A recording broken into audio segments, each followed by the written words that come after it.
आपके अपने channel lucky addition पन्ना home network में आप सभी दर्शकों का स्वागत है। मैं हूं आपके साथ काली। पन्ना होम नेटवर्क की खबरों की शुरुआत करते हैं। कंटेनर और ट्रक के बीच हुए दर्दनाक हादसे को लेकर 2 की मौत और 1 की हालत गंभीर बताई जा रही है। राष्ट्रीय राजमार्ग 39 थाना क्षेत्र का मामला है। देवीनगर थाना क्षेत्र अंतर्गत राष्ट्रीय राजमार्ग 39 में 4 नवंबर की शाम 5:30 बजे राजाधार और जमुनाई के बीच कंटेनर और ट्रक की भिड़ंत में 2 लोगों की घटनास्थल पर मौत हो गई और 3 घायल हो गए हैं, जिसमें से 1 की हालत गंभीर बताई जा रही है। जैसे सामुदायिक स्वास्थ्य केंद्र में प्राथमिक उपचार के लिए लाया गया है। गंभीर हालत होते हुए उसे एम्बुलेंस की सहायता से जिला चिकित्सालय पन्ना के लिए रेफर कर दिया गया। घटना के बारे में प्राप्त जानकारी के अनुसार ट्रैक्टर में सवार 5 मजदूर सकरिया से सुंदरा के लिए मजदूरी करने के लिए आते जाते थे। वहीं नेशनल हाईवे 39 के पास कंटेनर आगे जा रहे ट्रैक्टर को अपने चंगुल में फंसा लिया। हादसा इतना दर्दनाक था कि ट्रैक्टर घसीटते हुए आधा किलोमीटर दूर चला गया, जिसमें ट्रैक्टर में सवार 2 लोग जितेंद्र पिता दयाराम गौड़ उम्र 18 वर्ष निवासी सकरिया थाना कोतवाली पन्ना व ढल्लू पिता दुर्जन कुशवाहा उम्र 28 वर्ष निवासी चोपड़ा कोतवाली पन्ना की घटनास्थल पर ही मौत हो गई। वहीं गोपाल ठाकुर पिता नारायण सिंह उम्र 30 वर्ष निवासी चोपड़ा गंभीर रूप से घायल हो गए हैं। जैसे ही घटना की सूचना देवेंद्र नगर पुलिस को मिली, मौके पर पहुंचकर लगे हुए नेशनल हाईवे के जाम को हटवाया और सभी मृतकों को पिकअप के माध्यम से पोस्टमार्टम हेतु देवेंद्र नगर लाया गया। पुलिस घटना की जांच पर जुटी हुई है।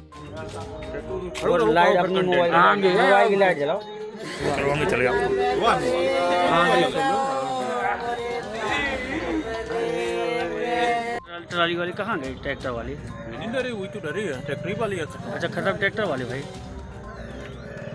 गाड़ी की हालत नहीं देखो ट्रैक्टर में कैसा कार पलटने से 38 वर्षीय युवक की मौत। थाना सिमरिया की पुलिस चौकी हरदुआ खमरिया के करीब 2 किलोमीटर दूर नानद ग्राम के समीप मेन रोड पर सुबह तड़के करीब 3-4 बजे के बीच गंभीर सड़क हादसा हुआ है, जिसमें एक युवक की मौत हो गई। प्राप्त जानकारी के अनुसार 100 डायल पर सूचना प्राप्त हुई, जिसकी सूचना पुलिस चौकी प्रभारी दीपक त्रिपाठी को दी गई। सूचना मिलते ही हमराह आरक्षक राकेश जमरे के साथ घटनास्थल पर पहुंचकर गंभीर हालत में युवक गाड़ी के ड्राइवर साइड पर पड़ा था। घटना स्थल का TU AB MP 20 BA 8285 क्षतिग्रस्त हालत में खड़ी थी। गंभीर हालत देख चौकी प्रभारी ने निजी वाहन कर पवई अस्पताल इलाज के लिए तुरंत रवाना किया। वाहन नंबर से वाहन मालिक का नाम पता किया गया, जिसमें वाहन मालिक अशोक बर्मन निवासी हटा जिला दमोह पता चला है। वाहन मालिक को घटना से अवगत कराया गया। वाहन चालक के बारे में जानकारी चाहिए तो वाहन मालिक ने फोन बंद कर लिया। मौके पर कार्रवाई कर पवई अस्पताल रवाना हुए।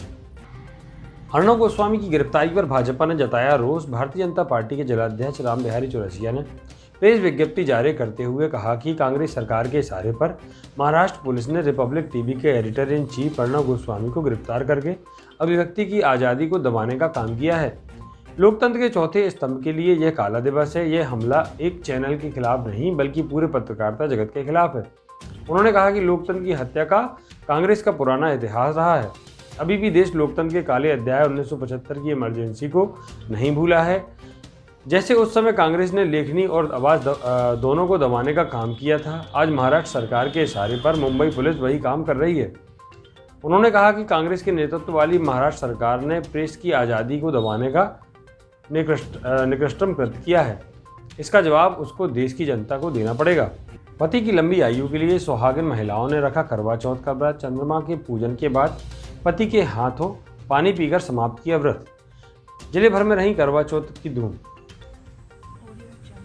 जिले भर में आज महिलाओं ने वर्षों से चली आ रही परंपरा का निर्वहन करते हुए अपने पति की दीर्घायु की कामना के लिए करवा चौथ का व्रत रखा और त्योहारों को उत्साह के साथ मनाया।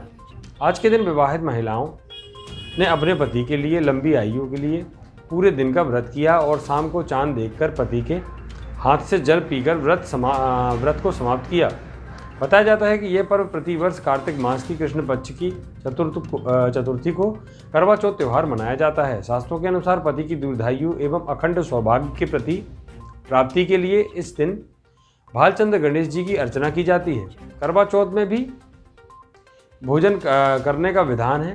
वर्तमान समय में करवा चौथ व्रत ज़्यादातर महिलाएं अपने परिवार में प्रचलित प्रथा के अनुसार ही मानती हैं, लेकिन अधिकांश महिलाएं निराहार रहकर चंद्रोदय की प्रतीक्षा करती हैं। शहर में आज पूरे दिन बाजारों में त्योहारों को लेकर खासी रौनक दिखाई दी। पत्नियों के लिए उनके पतियों ने भी उपहार खरीदे। पूरे जिले में इसी तरह करवा चौथ का त्यौहार मनाया गया। पन्ना जिले की गुनौर, पवई, अमानगंज, अजयगढ़, शाहनगर, देवेंद्र नगर में भी करवा चौथ के पावन पर्व पर सुहागन महिलाओं ने अपने पति की लंबी आयु के लिए व्रत रखा। इस दिन महिलाओं ने अपने पति की सुख समृद्धि एवं सुखमय दीर्घायु जीवन की कामना के लिए निर्जला व्रत रखा। सायंकाल चंद्रमा उदय के पश्चात अपने पति का चलने से दीदार करने के पश्चात अपने पति परमेश्वर के हाथों करवा से जल ग्रहण कर अपना व्रत तोड़ा। इस दिन लिए महिलाएं पूर्व से ही व्रत सामग्री, श्रृंगार का साजो सामान, करवा आदि क्रय करने में व्यस्त नजर आए। यह पर्व पति पत्नी के बीच आपसी प्रेम को बढ़ाने वाला पर्व है, जो उनके बीच विश्वास को बढ़ाता है। जिले भर में इस प्रेम पर्व की धूम रही। सुबह से स्नान कर महिलाएं दर्शनों के लिए देवालय पहुंची, जहां ईश्वर से उन्होंने अपने वैवाहिक जीवन के लिए मंगल कामना की। सायंकाल अपने पति के लिए तरह तरह के व्यंजन व पकवान बनाए, ताकि उनके जीवन में सुख समृद्धि व ऐश्वर्य बना रहे।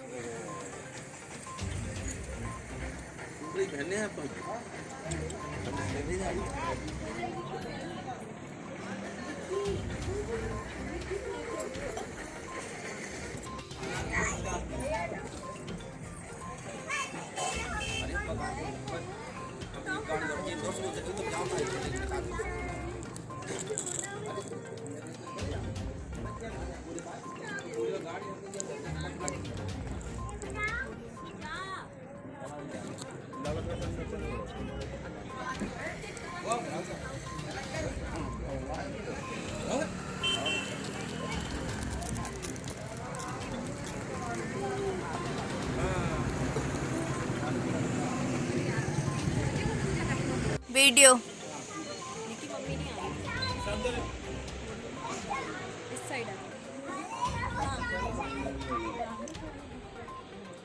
पानी पिलाओ, पिलाओ पानी चाचा पापा या तो फिर जान दिए रुकियो।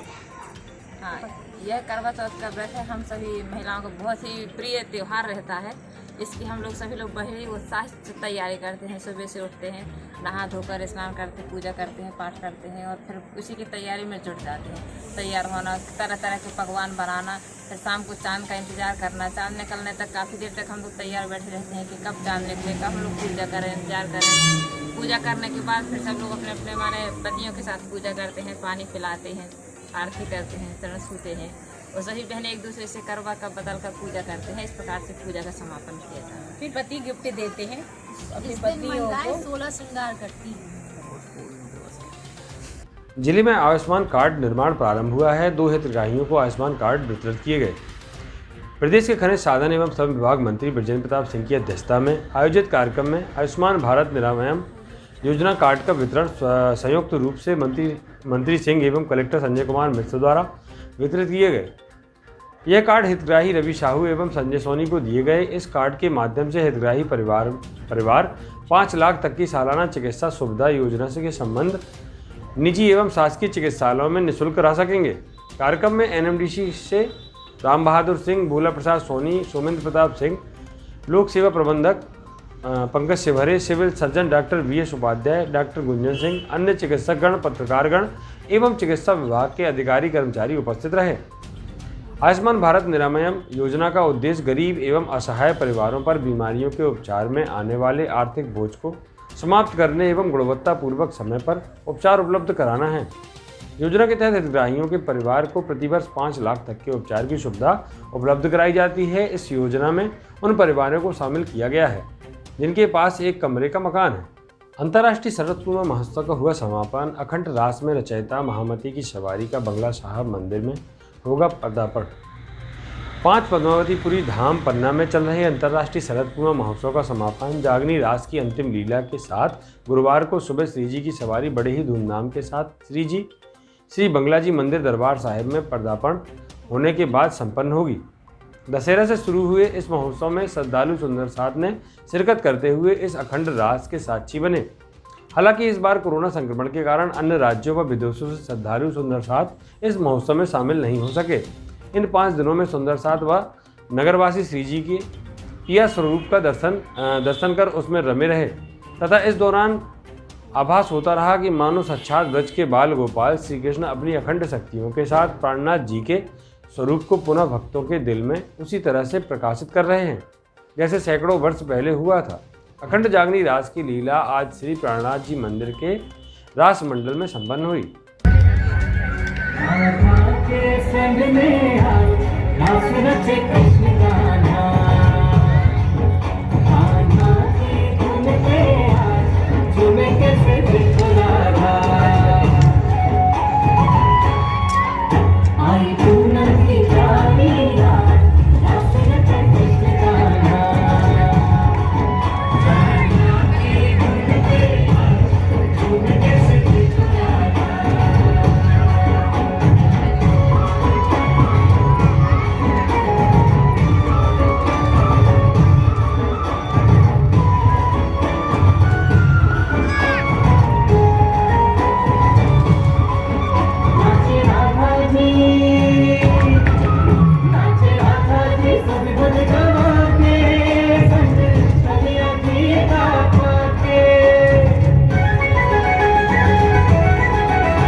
बांसुरी कृष्ण की बाजेगी, राधा नाचेगी।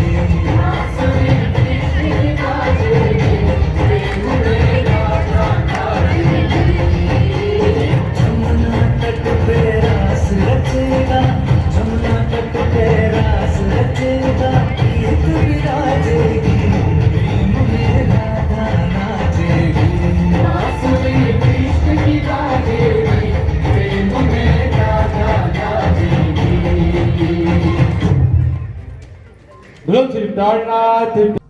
15 साल की नाबालिग ने दिया बच्ची को जन्म। पूर्व में नाबालिग से हुआ था दुष्कर्म। जच्चा बच्चा दोनों स्वास्थ्य धर्मपुर थाना अंतर्गत मड़रखा की घटना। हर माँ बाप का एक सपना होता है कि वह अपने बेटी का ब्याह रस्म और रिवाज के मुताबिक करेंगे। वहीं लड़की की चाह होती है कि वह शादी के बाद मां बने। लेकिन अजयगढ़ में मड़रखा गांव में एक ऐसा मामला सामने आया है जहां 15 साल की बेटी एक नाबालिग बिन ब्याही मां बन गई, जिसने अजयगढ़ अस्पताल में एक स्वस्थ बेटी को जन्म दिया है। अजयगढ़ सामुदायिक स्वास्थ्य केंद्र में एक 15 साल की नाबालिग के बिन ब्याही मां बनने का मामला सामने आया है। हालांकि जच्चा बच्चा दोनों ही स्वस्थ हैं। बता दें कि पूर्व में नाबालिग के साथ दुष्कर्म हुआ था और गांव के ही एक लड़के ने उसे अपनी हवस का शिकार बनाया था, जिसके बाद नाबालिग लड़की गर्भवती हो गई थी। पीड़िता की मां बाप ने पूर्व में आरोपी के खिलाफ धर्मपुर थाना में दुष्कर्म का केस भी दर्ज कराया था। आरोपी के खिलाफ धारा 376 का मामला दर्ज है, लेकिन आरोपी भी नाबालिग है, जिसकी जमानत भी न्यायालय से हो चुकी है। लेकिन अब परिजनों को इस बात की चिंता सता रही है कि 15 साल की नाबालिग को जो हवस का शिकार हुई और उसने बिन ब्याहे एक बच्चे को जन्म भी दिया, अब समाज में क्या इस बिन ब्याही माँ के बच्चे को उसके पिता का नाम कैसे मिलेगा? कितने साल की है? 15 साल की। क्या हो गया? अब कहाँ शादी हुई थी भला? तुम्हारी की कहाँ हुई थी? अच्छा अच्छा। आए तो फिर क्या? आए हम कही थे कि जो कोई बेगारा वो लिया, हम कहाँ डारन? किसने? बाबू ने। अच्छा, कितने साल का लड़का? कितने साल का था? बिटिया से 21 साल। अच्छा अच्छा। तो मतलब ये पैदा हुई कल। तो इसको अपने पास रखोगी? हम कस के रखूंगी बच्ची को, हमारे पेट समाने हैं कि हम रख देंगी अपने पास। क्या करोगी अब? क्या करोगी तुम बतावा कि क्या करोगी? हम तो ना पेट में रख पाओगी। हाँ, अब ये शासन हमारे ही वह दे फैसला। शासन के ऊपर छोड़ रही हैं? हाँ, हम शासन के ऊपर छोड़ रहे हैं। नहीं, अभी आप अस्पताल में हो, उसके आपकी बिटिया की डिलीवरी हुई है, तो आप लोग तो अभी साथ में हो। हाँ, आप लोग तो साथ में हैं, अब कहाँ छडार दें? तो इसके बाद क्या करोगी? अब क्या करोगी तुम? जाऊँ करा कोई जाऊँ सरकार तो करबे करी। नहीं तो इसके बाद क्या इसको छोड़ दोगी? कहाँ छोड़ देगी? अपने पास ही रखोगी ना? हाँ। है? क्या नाम है आपका? सुनीता। सुनीता। कितनी लड़कियां हैं? 2 ठा। इससे छोटी हैं बड़ी? बड़ी। सर, आज आपके यहाँ एक नाबालिग बच्ची की डिलीवरी का मामला है, क्या है पूरा मामला और क्या है उनका, कैसा है उनका स्वास्थ्य? आज सुबह राजकुमारी, पिता मथुरा प्रसाद लोधी, उम्र 15 साल, ग्राम मड़रका, सुबह 8 बजे यहाँ डिलीवरी के लिए प्रसव हेतु लाई गई थी, जो कि नाबालिग लड़की है। इससे पहले भी उसका मामला मेरे संज्ञान में है, क्योंकि उसने एक शिकायत माननीय तहसीलदार साहब से की थी कि मेरी गर्भावस्था 7 माह की है और मेरा अभी तक कोई एनसी चेकअप नहीं हुआ है और मेरे को टीके नहीं लगे हैं। तो उसको संज्ञान में लेकर मैं खुद उनके गांव गया था। जब मैंने वहां गांव उसके परिवार वालों से बात की तो वो लोग एग्री नहीं हो रहे थे टीका लगवाने के लिए। तो फिर मैं अपनी एनएम को ले गया। मैंने कहा जो भी होगा कम से कम उसको टीका तो लगवाइए और उसको आयरन की गोलियाँ खिलाइए और जब भी डिलीवरी हो तो हमारे हॉस्पिटल में हो। उसके बाद वो लोग मान गए और टीका भी लगवाया, उसका टीकाकरण कार्ड भी बनवा दिया गया था। आज सुबह वो यहाँ आई थी, स्वस्थ है, मतलब स्वस्थ थी और यहीं पे डिलीवरी करने लायक थी। तो फिर उसका प्रसव 8:30 बजे यहीं उसने 2 बजे करीब दोपहर में फिर हुआ था। उसने एक महिला बच्ची को जन्म दिया है, पुत्री को जन्म दिया। पुत्री भी स्वस्थ है, माता भी स्वस्थ है। जब तक वो यहाँ पे है तो सब केयर उसकी हो रही है। जैसे ही वो सही हो जाएगा तो उसको डिस्चार्ज कर दिया जाएगा। पन्ना के जनकपुर में अज्ञात कारणों के चलते गरीब के घासियाने में लगी बहुत तेज आग, धीरे धीरे आग ने विकराल रूप पकड़ लिया। इसके बाद घर में गृहस्थी का सामान जो भी रखा हुआ था सारा जलकर खाक हो गया। कई लाखों के नुकसान की संभावना जताई जा रही है। फायर ब्रिगेड और स्थानीय लोगों की मदद से आग पर काबू पाया गया। पन्ना कोतवाली थाना अंतर्गत आने वाले ग्राम जनकपुर की घटना भी बताई जा रही है।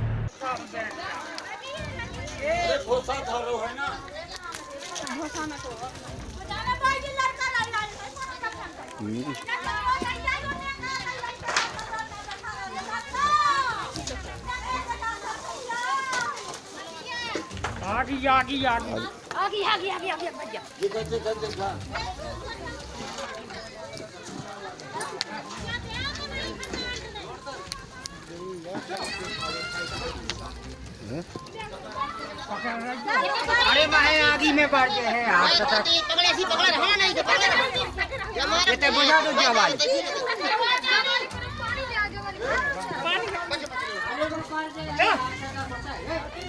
अरे ना बाहर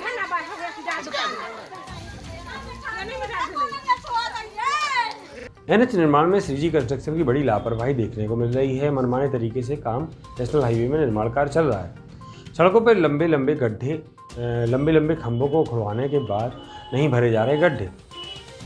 आए दिन यहाँ पर सड़क हादसे हो रहे हैं। ऑटो के गड्ढे में फंसने का हादसा हुआ है, जिसमें वाद विवाद भी हुआ। एक अन्य मोटरसाइकिल चालक भी घायल हुआ। बाल बाल बचे ऑटो चालक जो था वहाँ पर, तो वो भी क्षतिग्रस्त हो गया। उखाड़े गए खंभों में गड्ढे नहीं लगाए गए और न बैरिकेड लगाया गया, जिसके कारण आए दिन हादसे हो रहे हैं। चलो ये रोज हादसे हो रहे हैं, पता नहीं चाहिए लफड़ा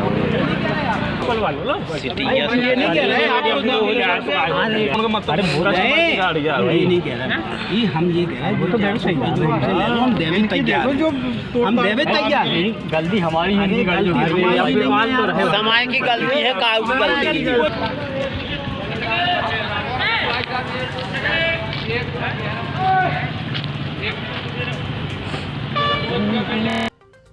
पन्ना जिले की एक ऐसी पंचायत जहां जंगली जानवरों व गांव के लोग एक ही घाट से पीते हैं पानी। पन्ना टाइगर रिजर्व के अंदर बने चौपड़े से प्यास बुझाने को मजबूर कटहरी बिलहटा ग्राम पंचायत के लगभग 2000 रहवासी। ना सौभाग्य योजना के तहत बिजली, ना नल जल योजना के तहत पानी, ना प्रधानमंत्री सड़क योजना के तहत पहुंच मार्ग। आज़ादी के बाद भी मूलभूत सुविधाओं से वंचित है आदिवासी बहुल पंचायत कटहरी बिलहटा, जहां एक और केंद्र व राज्य सरकार हर गांव हर घर तक सौभाग्य योजना के तहत बिजली कनेक्शन, नल जल योजना के तहत पानी, प्रधानमंत्री सड़क योजना के तहत पहुंच मार्ग का दावा करती है। लेकिन मध्य प्रदेश के पन्ना जिले में एक ऐसी आदिवासी बाहुल पंचायत है जहां पर पंचायत के अंतर्गत आने वाले 4 गांवों के 2000 ग्रामीण इन सभी योजनाओं के लिए मोहताज हैं और एक बूंद भी पानी के लिए जान जोखिम में डालकर अपनी व अपने परिवार की प्यास बुझा रहे हैं। आलम इस कदर है कि यहाँ के निवासी ऐसे घाट में पानी भरते हैं जहाँ पर पन्ना टाइगर रिजर्व के बाघों सहित अन्य जंगली जानवर पानी पीने आते हैं। या फिर यूँ कहें कि एक घाट पे इंसान और जानवर दोनों ही पानी पीते हैं। इतना ही नहीं, इस आदिवासी बहुल पंचायत के लोगों ने पानी के अलावा आज तक बिजली और सड़क के दर्शन नहीं किए। क्या है जिले में आदिवासी बहुल पंचायती ककरहटा बिलहटा ग्राम पंचायत के हाल, देखिए हमारी इस रिपोर्ट में। कहने को तो आज के बदलते परिवेश व डिजिटल इंडिया आत्मनिर्भर भारत के दौर में विकास की गंगा बह रही है और देश व प्रदेश में सरकार के द्वारा आदिवासी समुदायों के लिए दर्जनों योजनाओं को संचालित किया जा रहा है। लेकिन यह सब बातें राजनीतिक गलियारों तक ही अच्छी लगती साबित हो रही है, क्योंकि मध्य प्रदेश के पन्ना जिले में एक ऐसी आदिवासी बहुल्य पंचायत है जहां पर लगभग 4 गाँव में 2000 आदिवासी समुदाय के लोग निवास करते हैं। ये पंचायत चारों तरफ से पन्ना टाइगर रिजर्व से घिरी हुई, लेकिन इस पंचायत में आज़ादी के बाद आज तक सरकार के द्वारा बनाई गई विकास योजनाएं नहीं पहुंच पाई हैं। आलम इस कदर है कि ग्रामीण पानी भरने के लिए एक ऐसे चौपड़ तक जाते हैं जहां से इंसान व जंगली जानवर दोनों पीते हैं। पानी भरने के लिए ग्रामीण जान को जोखिम में डालकर पत्थर की चट्टानों पहाड़ियों के बीच खतरनाक रास्ते से पानी भरने को मजबूर हैं। गांव से लगभग 2 किलोमीटर दूर टाइगर रिजर्व के अंदर बने चौपड़ा से पानी लेकर ग्रामीण महिलाएं अपनी व अपने परिवार की प्यास बुझाती हैं। इस पानी के घाट में पन्ना टाइगर रिजर्व के बाघ सहित अन्य जंगली जानवर भी पानी पीते आते हैं, इसलिए पानी भरने जाने वाली महिलाओं को खतरा बना रहता है। इसलिए कभी कभी पानी भरने वाले ग्रामीणों को बाघ भी मिल जाते हैं। हैरत की बात यह है कि आज़ादी के बाद आज तक आदिवासी बहुल्य इस क्षेत्र में ग्रामीणों के लिए पानी की कोई व्यवस्था शासन प्रशासन के द्वारा नहीं की गई है। वहीं अगर इस पंचायत के अंतर्गत आने 4 गाँव में बाकी सरकार के द्वारा संचालित योजनाओं की बात करें तो यहाँ पर आज तक पहुँच मार्ग नहीं है, इसलिए गाँव तक जाने के लिए जंगल का रास्ता तय करना होता है। इसलिए स्वास्थ्य व्यवस्थाएं भी इन ग्रामीणों को नहीं मिल पाती है। प्रसूताओं को एम्बुलेंस भी मुहैया नहीं हो पाती। इसी प्रकार ककरहटी बिलहटा पंचायत में आज़ादी के बाद आज तक ग्रामीणों को बिजली के दर्शन के तक नहीं हो पाए हैं, जिसके कारण ग्रामीण अंधेरे में जीवन जीने को मजबूर हैं। सोचने वाली बात यह है कि जिले के खनिज मंत्री का विधानसभा क्षेत्र व बीजेपी प्रदेश अध्यक्ष क्षेत्रीय सांसद बीडी शर्मा का लोकसभा क्षेत्र होने भी आज पन्ना जिले के आदिवासी बहुल्य क्षेत्र विकास के इंतजार में है। हालांकि जब हमने इस गंभीर समस्या को लेकर पन्ना जिले के कलेक्टर संजय कुमार मिश्रा से बात की तो उन्होंने शासकीय योजनाओं का बखान करते हुए गांव में जल्द पानी सहित बिजली की व्यवस्था करने की बात कही। लेकिन सबसे बड़ा सवाल ये खड़ा हो रहा है कि भले ही सरकार हर घर तक नल के माध्यम से जल पहुंचाने के लिए नल जल योजना संचालित कर रही है और हर घर बिजली कनेक्शन पहुंचाने के लिए सौभाग्य योजना चला रही है, वहीं हर गांव तक पहुंच मार्ग के लिए प्रधानमंत्री ग्राम सड़क योजना जैसी योजना बनाई गई है। लेकिन आदिवासी बहुल्य पंचायत ककरहटी बिलहटा में आज तक इन सभी योजनाओं का न पहुंचना कहीं न कहीं सरकारी तंत्र की कार्यप्रणाली पर सवाल खड़े कर रहा है। पानी की बहुत बड़ी समस्या है। नेशनल पार्क का एरिया है, यहाँ पानी का ग्रोथ बहुत नीचे है। यहाँ गर्मियों में सब पंप बंद हो जाते, जो हैंड पंप चलते हैं। अब हम लोग कहीं टैंकर या फिर से ही हम लोगों के पास, और पानी यहाँ मिलता नहीं है, पानी का कोई साधन नहीं। सरकार की तरफ से नल जल योजना और लाइट, अब लाइट भी नहीं है इस गांव में। अच्छा, नल जल योजना का एक बार प्रयास किया गया कोनी में, जो सब लोग खड़े हैं, तो उसमें थोड़ा सा अपन को भी शेयर जमा करना था, उनका एक समिति बननी थी, मगर गांव वालों ने उसमें रुचि नहीं ली। अच्छा, और सौभाग्य योजना की क्या स्थिति है लाइट? अभी लाइट यहाँ हम 4 गाँव में नहीं है, एक मझौली गाँव है हमारा, वहाँ पर लाइट है। और ये सड़क की स्थिति क्या है? सड़क जी सब नेशनल पार्क का एरिया है, तो यहाँ काम करना उनकी एनओसी पे। यहाँ पे ये आदिवासी बहुल क्षेत्र है, कितनी आबादी है, कितने गाँव हैं? यहाँ हमारे 4 गांव हैं और 1536 की हमारी आबादी है, जिसमें हमारा मझौली रूट से जुड़ गया गांव, कोनी गांव डामल रूट प्रधानमंत्री सड़क से जुड़ा हुआ है, कटेहरी बिलाटा हमारे 2 गांव हैं जो नेशनल पार्क के बीच में बसे हैं।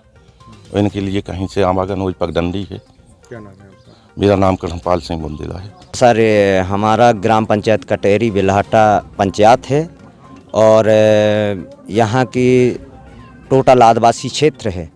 और यहाँ पहली समस्या तो ये है कि इन क्षेत्रों में न कोई हैंडपम्प है, न कोई पानी पेयजल व्यवस्था है। केवल वही व्यवस्था है कि 2 किलोमीटर दूरी नाला पे जाना पड़ता है, सेहा है और उबड़ खाबड़ जगह है।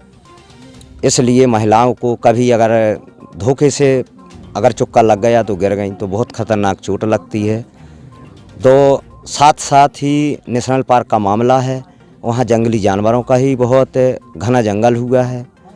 जंगली जानवरों का भी बहुत समस्या गड़बड़ है कि उनको बचकर हम लोगों को जाना पड़ता है। और दूसरी बात सर, यहाँ रोड भी नहीं है। कोई अगर बीमारी पैदा होती है, समस्या ऐसी आती है तो ना कोई एम्बुलेंस आ पाती है, ना कोई वाहन तो इधर है नहीं है, क्योंकि टोटल आदिवासी क्षेत्र है। हम लोगों को बड़ी समस्या रोड की है, तो रोड नहीं है यहाँ। बिजली की क्या समस्या? बिजली की सर, यहाँ हमने बिजली कभी देखी नहीं है कि बिजली का कहा। रोड नहीं है, ना बिजली है, तो बच्चे कैसे पढ़ाई करते रात में? कैसे सर अब क्या बताएं, जो वही है पुरानी अपनी चीनी डब्बी जला लेते हैं, और थोड़ा मोड़ा अगर मोबाइल है तो शाम सवेरे आधा घंटा करीब पढ़ा देते हैं, यही व्यवस्था है सर। ये छोटी छोटी प्लेटें ले लेते हैं हम लोग, मतलब 2000 करीब की आती हैं, तो उसी से हम वो अगर धूप निकली तो वो प्लेट चार्ज हो गई, और ना निकली तो सर बैठे अंधकार में। तो हम लोग तो जैसे तैसे हैं, हमारे बच्चों का बहुत खतरनाक पोजीशन में अंधकार में हम लोग जा रहे हैं। मोबाइल चार्जिंग के लिए कितने दूर जाना पड़ता है? मोबाइल चार्जिंग के लिए 5-6-7 किलोमीटर करीब है। गहदरा है सर, तो पूरा गांव को कैसे करेंगे चार्ज? 1-2 मोबाइल कर सकते हैं। तो सर समस्या ही समस्या है हमारे यहाँ ग्राम पंचायत कटेरी बिलहाटा क्षेत्र में। कुल मिलाकर हैं टोटल 4 गांव हैं लगभग, तो थोड़ी मंजरा पे हैं, दूरी हैं, 2-3-4 किलोमीटर के अंतर्गत हैं हमारा मुख्य ग्राम पंचायत। यहाँ पे सर होगी लगभग 2000। क्या नाम है आपका? मेरा नाम है, शुभ नाम है भूरे सिंह मरावी। 15 टाइगर से पानी के नाला में आती हैं, बूढ़ी भी आती हैं, बच्चे भी आते हैं, सब प्रकार के लोग आते हैं, गिरते भी हैं, है ना। तो कुछ व्यवस्था हमारे लोग की कर दो। कितने सालों से समस्या है?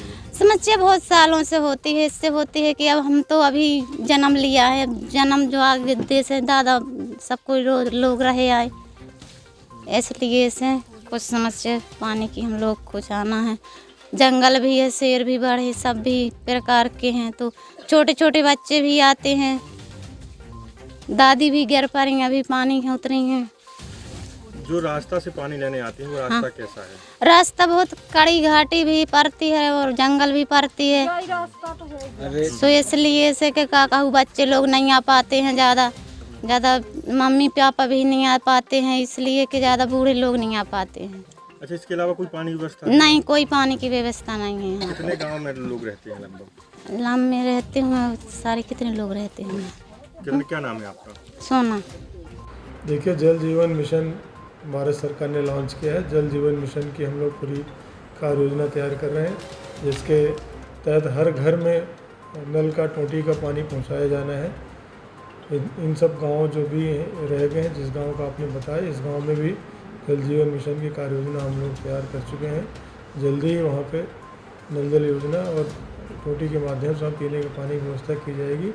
अभी तत्कालिक रूप से अगर वहाँ पे हैंडपम्प की ज़रूरत होगी तो वहाँ हैंडपम्प लगाकर लोगों को पीने के पानी की व्यवस्था की जाएगी। आज़ादी के बाद आज तक वहाँ पर बिजली भी नहीं पहुँची है, न कोई विकास हुआ है।